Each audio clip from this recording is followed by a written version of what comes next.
नमस्कार दोस्तों, स्वागत है आपका अपने YouTube channel study with Megha Pathak पर। देखिए, मैं आप लोगों के लिए जो डेली का टेस्ट लेकर के आती हूँ, ये टेस्ट नंबर 11 है। और यहाँ पर हम जो है हिंदी शिक्षण के कॉमन क्वेश्चंस देखते हैं।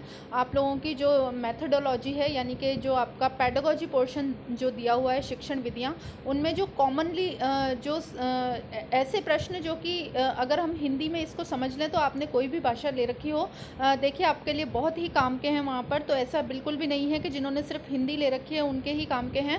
पेडागोजी ऐसा सेक्शन होता है जो देखिए सारे पेपर में हमको जो है हेल्प करता है, चाहे आपके पास इंग्लिश हो या हिंदी हो। इंग्लिश में जनरल ये होता है कि इनका ट्रांसलेशन करके जो है क्वेश्चंस आ जाते हैं, तो हम लोग इनको इसीलिए यहाँ पर देखते हैं। तो देखिए स्टार्ट करते हैं। और एक छोटी सी रिक्वेस्ट है कि अगर आप लोग नए हैं मेरे चैनल पर तो प्लीज़ चैनल को सब्सक्राइब करके बेल आइकन दबा दें, और अगर वीडियो पसंद आता है तो प्लीज़ इसे लाइक करके जाएँ, साथ में दोस्तों के साथ ज़रूर शेयर करें।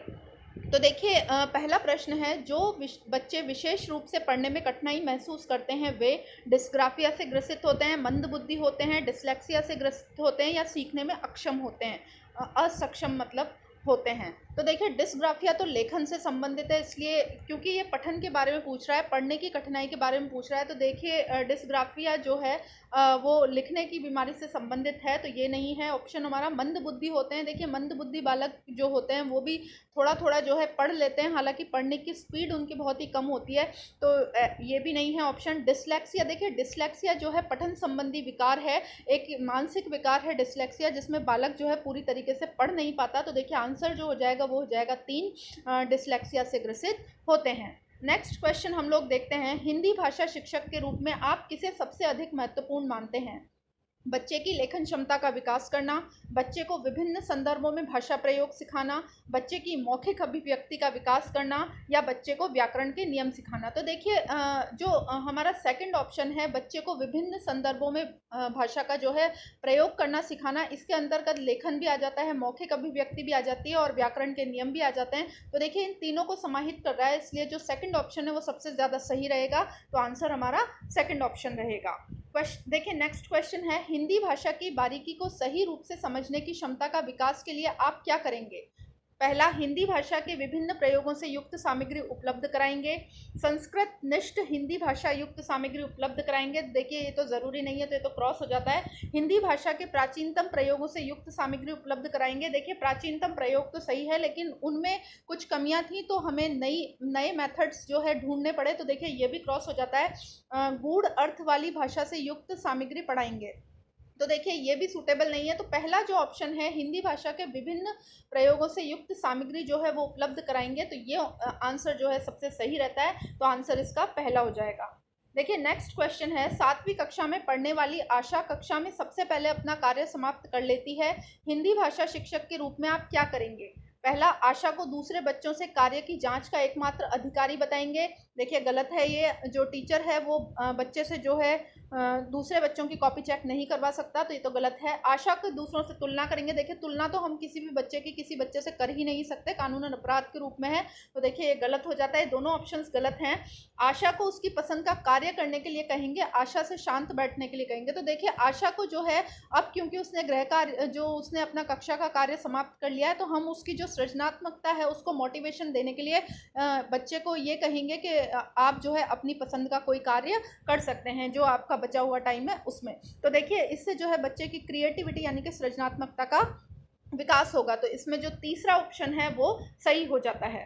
देखिए नेक्स्ट क्वेश्चन है, उच्च प्राथमिक स्तर पर भाषा सीखने को प्रभावित करता है बच्चों द्वारा किया जाने वाला सुलेख, शिक्षक का भाषा शिक्षण संबंधी रवैया, शिक्षक द्वारा ली गई लिखित परीक्षा, या भाषा संबंधी गृह कार्य। तो देखिए उच्च प्राथमिक स्तर की बात हो रही है, और वहाँ पर जो है बच्चे को सीखने में जो है भाषा सीखने में सबसे ज़्यादा अगर कोई चीज़ प्रभावित करेगी तो वो शिक्षक का भाषा शिक्षण संबंधी रवैया करेगा। तो देखिए इसमें जो सेकंड ऑप्शन है वो बिल्कुल सही हो जाता है।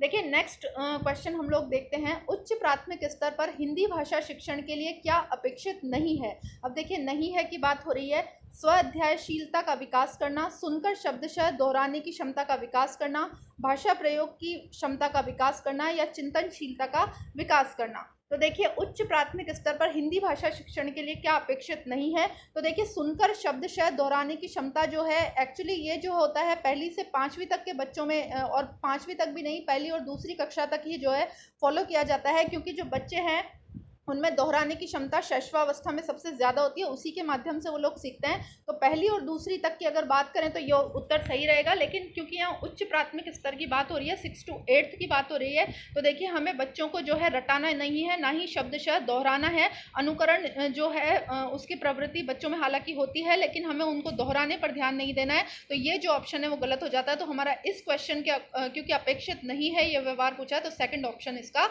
सही रहेगा। देखिए नेक्स्ट क्वेश्चन है, उच्च प्राथमिक स्तर पर हिंदी भाषा शिक्षण में सर्वोपरि महत्वपूर्ण सामग्री है। 6 to 8 की बात हो रही है, बाल्यावस्था की यहाँ पर बात हो रही है। बच्चा जो है 6 से 12 वर्ष के अंदर की अवधि का जो है वो बालक इस अवस्था में रहता है। तो देखिए अभ्यास पत्रक, पाठ्य पुस्तक, अभ्यास पुस्तिका या बाल साहित्य। तो देखिए क्योंकि बालक जो है बाल्यावस्था में है, तो इसलिए बाल साहित्य को वो ज़्यादा से ज़्यादा इंजॉय करता है। तो जो आंसर हो जाएगा वो हो जाएगा 4, बाल साहित्य। देखिए नेक्स्ट क्वेश्चन हम लोग देखते हैं, उच्च प्राथमिक स्तर पर बहुभाषिक कक्षा में बच्चों की भाषाएं एक संसाधन है, एक कठिन समस्या है, एक पहेली है या एक जटिल चुनौती है। तो देखिए मैंने आप लोगों को पहले भी बताया कि बच्चा अपने घर से कुछ भी लेकर के आए, किसी भी तरह की भाषा लेकर के आए, उसको हम एक रिसोर्स के रूप में यूज़ करेंगे, यानी कि एक संसाधन के रूप में यूज़ करेंगे, ना कि उसको एक समस्या समझेंगे। तो जो आंसर हो जाएगा वो हो जाएगा एक संसाधन है। देखिए नेक्स्ट क्वेश्चन हम लोग देखते हैं, उच्च प्राथमिक स्तर पर हिंदी भाषा की समावेशी कक्षा का स्वरूप निर्धारित करने में सर्वाधिक महत्वपूर्ण है। अभ्यास कार्य, शिक्षण प्रक्रिया, आकलन या पाठ्यपुस्तक।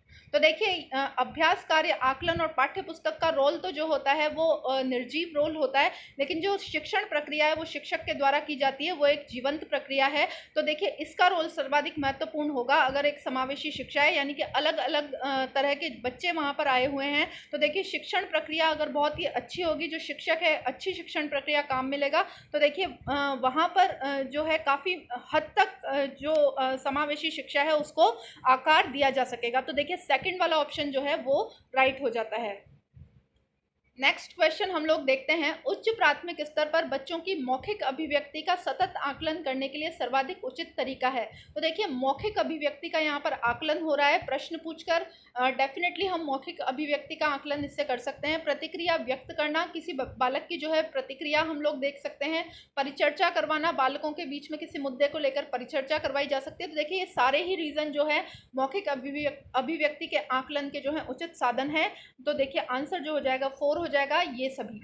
नेक्स्ट क्वेश्चन हम लोग देखते हैं, भाषा सीखने में सामाजिक अंतःक्रिया का महत्वपूर्ण स्थान है, इस कथन का संबंध है। देखिए सामाजिक अंतःक्रिया की बात हो रही है, तो देखिए स्किनर तो है ही नहीं, प्याजे है ही नहीं, क्योंकि प्याजे ने संज्ञानात्मक विकास का सिद्धांत दिया था, और स्किनर जो है उसने एक अनुबंधन बताया था, आपको पता है कि चूहे और कबूतर पर प्रयोग किया था। नैमित्तिक अनुबंधन के नाम से हम उसको जानते हैं, ऑपरेंट कंडीशनिंग जिसको इंग्लिश में बोला जाता है। तो देखिए ये दोनों तो है ही नहीं है, दोनों तो क्रॉस हो जाते हैं। अब वाइगोत्स्की और चॉम्स्की बचा, क्योंकि यहाँ पर भाषा सीखने की बात हो रही है। हालांकि चॉम्स्की ने जो है भाषा शिक्षण पर बहुत जोर दिया है और उसका बहुत नाम है, लेकिन क्योंकि यहाँ पर ये ऐड है सामाजिक अंतःक्रिया, तो सामाजिक अधिगम का जो सिद्धांत दिया था वो लेव वाइगोत्स्की ने दिया था। तो देखिए आंसर जो हो जाएगा वो हो जाएगा 3, लेव वाइगोत्स्की। वाइगोत्स्की है, इसका पूरा नाम है लेव वाइगोत्स्की। तो इसमें तीसरा जो है आंसर रहेगा। देखिए नेक्स्ट क्वेश्चन है, उच्च प्राथमिक स्तर पर समझकर पढ़ने के संदर्भ में सर्वाधिक महत्वपूर्ण है। तीव्र गति से पढ़ जाना, बोल कर शुद्ध उच्चारण के साथ पढ़ना, लिखित सामग्री में शब्दों को पहचान करना, किसी लिखित सामग्री का निहितार्थ समझना। तो देखिए सर्वाधिक महत्वपूर्ण होता है कि जो लिखा हुआ है उसका अर्थ जो है बालक को समझ में आए। तो देखिए इसमें से चौथा जो ऑप्शन है वो सर्वाधिक जो है सर्वाधिक सूटेबल ऑप्शन रहेगा। तो इसमें जो 4th ऑप्शन है वो सही रहेगा। देखिए नेक्स्ट क्वेश्चन हम लोग देखते हैं, व्याकरण की समझ को संदर्भ परक प्रश्नों के माध्यम से आंकना पूर्णतः उचित है, आंशिक रूप से उचित है, पूर्णतः असंभव है या बिल्कुल अनुचित है। तो देखिए इसमें जो है व्याकरण की समझ को संदर्भ परक प्रश्नों के रूप में आंकना जो होता है वो पूर्णतः उचित है। तो पहला जो ऑप्शन है वो सही रहेगा। देखिए नेक्स्ट क्वेश्चन है, उच्च प्राथमिक स्तर पर बच्चों की हिंदी भाषा की क्षमता के आकलन में प्रकार्य परक पक्ष पर बल देने का आशय है। भाषा प्रयोग पर बल देना, भाषा के कार्यों को बढ़ावा देना, भाषा प्रयोग का पक्ष बताना या भाषा के कार्यों की सूची बनाना। तो देखिए प्रकार्य परक पक्ष पर बल देने का मतलब होता है किसी कार्य से, किसी जो बालक है उसको किसी कार्य में संलग्न कर देना, किसी कार्य के थ्रू जो है उसको नॉलेज देना। तो देखिए भाषा प्रयोग पर बल देना जो है सबसे उपयुक्त आंसर रहेगा, तो इसमें आंसर पहला वाला रहेगा। देखिए नेक्स्ट क्वेश्चन है, नेहा अपनी बात कहते समय अपनी मातृभाषा के शब्दों का प्रयोग करती है, आप क्या करेंगे? पहला, लक्ष्य भाषा के शब्द का प्रयोग करते हुए सहजता से उसके वाक्य को दोहराएंगे, उसे डांटेंगे कि वह अपनी भाषा के शब्दों का प्रयोग न करे। तो देखिए डांटना तो अलाउड है नहीं, तो ये तो क्रॉस हो जाता है। उसे बताएंगे कि किसी शब्द विशेष को क्या कहते हैं। देखिए पर्टिकुलर जो शब्द है उसको अगर हम बच्चे को बताते हैं कि इसको ये नहीं ये कहते हैं, तो हो सकता है कि बच्चे को जो है थोड़ा सा हर्ट हो, उसकी जो मातृभाषा है उसको लेकर के उसको थोड़ा सा डाउट हो। तो देखिए ये भी हम तरीका नहीं अपनाएंगे। उसे बताएंगे कि ये शब्द गलत है। तो देखिए गलत तो हम कह नहीं सकते, क्योंकि जो बच्चा है अपनी जो भाषा लेकर के आता है वो रिसोर्स की तरह होता है, वो एक साधन की तरह यूज में की जाती है। तो देखिए इसमें जो पहला ऑप्शन है वो बिल्कुल सही रहेगा, लक्ष्य भाषा के शब्द का प्रयोग करते हुए सहजता से उसके वाक्यों को दोहराएंगे। देखिए ये 15 क्वेश्चंस थे जो मैं आप लोगों के सामने लेकर के आई थी। हम लगातार जो है 15-15 क्वेश्चंस यहाँ पर कवर कर रहे हैं, और जो हिंदी की जो है कॉमन जो क्वेश्चंस हैं वो मैं यहाँ पर लेकर के आती हूँ, और आगे भी जो है मैं लेकर के आऊँगी। आप लगातार मेरे साथ जुड़े रहें दोस्तों। अगर वीडियो पसंद आता है तो इसे लाइक करके जाएं, और अगर आप लोग नए जुड़े हैं मेरे साथ तो प्लीज़ चैनल को सब्सक्राइब करें और बेल आइकन को साथ में प्रेस कर दें। मिलते हैं नेक्स्ट वीडियो में। धन्यवाद।